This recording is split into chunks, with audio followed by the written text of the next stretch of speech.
యేసయ్య హస్తాల్లోనికి చేరిని నిర్జీవమైనవి, జీవము లేనివి 5 రొట్టెలు 2 చేపలు యేసయ్య హస్తాల్లోనికి పెడితే యేసయ్య 5 రొట్టెలు 2 చేపలు ఎత్తిపెట్టి ప్రార్థన చేశాడు, ఆశీర్వదించాడు.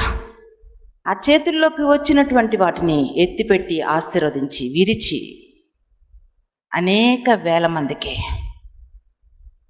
ఆహారంగా పంచిపెట్టాడు. అనేక వేల మందికి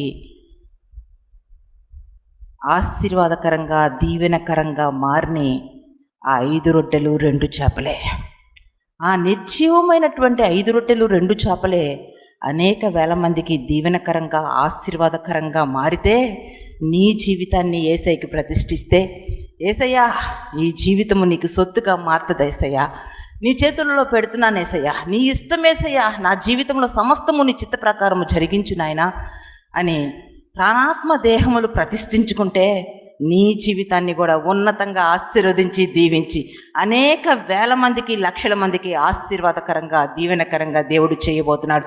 దేవునికి మహిమ కలుగును గాక. మీ జీవితాలను దేవునికి కానుకగా ఇవ్వండి, దేవునికి ప్రతిష్ఠించుకోండి. ఏ పాపానికి మీరు దాసోహం అవ్వద్దు, లోకంలో ఉన్న పాపాలకు మీరు తల వంచవద్దు. యవన వయసు చాలా శ్రేష్టమైనది.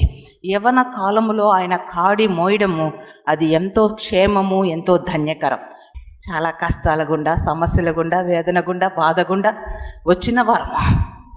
కష్టం అంటే తెలియని వారము కాదు, శ్రమ అంటే తెలియని వారము కాదు. అనేక రీతిలుగా మా జీవితాలు దున్నివేయబడ్డాయి. కానీ దేవునికి ప్రతిష్ఠించుకోబట్టే ఈరోజు దైవజనుల జీవితము అనేక వేల మందికి, లక్షల మందికి, ప్రపంచానికి ఆశీర్వాదకరంగా దీవెనకరంగా ఉంది. దేవునికి మహిమ కలుగును గాక. కనుక మీ జీవితాలు కూడా నశించిపోయే ఆత్మలకు దీవెనకరంగా ఆశీర్వాదకరంగా ఉండాలి. మీలో నుంచి కూడా పరిశుద్ధాత్మ దేవుడు ప్రపంచానికి పరిచయం కావాలా. మీలో నుంచి కూడా సువార్త జ్వాలలు ప్రవహించాలా.